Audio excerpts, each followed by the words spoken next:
Hello guys, আসসালামু আলাইকুম। আজকে আপনাদের সামনে হাজির হয়েছি নতুন একটা ভিডিও নিয়ে। আজকের ভিডিওতে আমি কথা বলবো যে মুসলিম পারিবারিক আইন অনুযায়ী একজন সন্তান তার দাদার সম্পত্তি পাবে কিনা যদি বাবা আগে মারা গিয়ে থাকেন। চলুন শুরু করা যাক।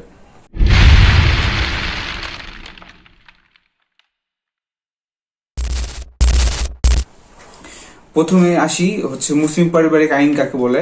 মুসলিম পারিবারিক আইন হচ্ছে এমন একটা আইন যেখানে হচ্ছে মুসলমানদের সম্পত্তির ভাগ বাটোয়ারা কিভাবে হবে সেটা বলা আছে। তো হচ্ছে নর্মালি মুসলিম পারিবারিক আইন অনুযায়ী একজন সন্তান যদি তার দাদার আগে মারা যায় তাহলে দাদার সম্পত্তি সন্তানরা পাবে না যদি তার চাচা বেঁচে থাকেন। কিন্তু চাচা না থাকলে সম্পত্তি পাবে, কিন্তু চাচা যদি বেঁচে থাকেন তাহলে হচ্ছে দাদার সম্পত্তি সে পাবে না, কারণ তার বাবা দাদার আগে মারা গেছেন। কিন্তু এই এই আইনটা পরিবর্তন করা হয়েছে 1961 সালে পাকিস্তান আমলে।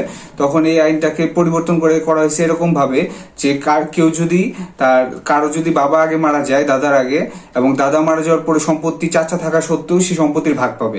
কতটুকু ভাগ পাবে? তার বাবা যেইটুক ভাগ পাইতো, তার যতটুকু পাওয়ার কথা ছিল বাবার, ঠিক ততটুকু সম্পত্তি তার সন্তানরা পাবে।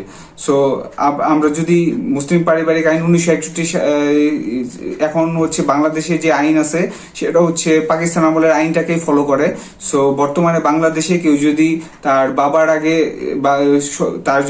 বাবার আগে সন্তান মারা যায় তাহলে নাতি নাতনিরা সম্পত্তি আগে পাইতো না। কিন্তু এখন 1961 সালের আইন করার পর থেকে সব সম্পত্তি ভাগ হচ্ছে সন্তানরা পাবে, অর্থাৎ নাতি নাতনিরা পাবে। দাদা মারা গেলে বাবা যদি আরো আগে মারা গিয়ে থাকেন তাহলে হচ্ছে সম্পত্তির ভাগ হচ্ছে নাতি নাতনিরাও পাবেন। তো আজকে এখানে রাখছি, আর অন্য কোনো দিন অন্য কিছু নিয়ে কথা হবে।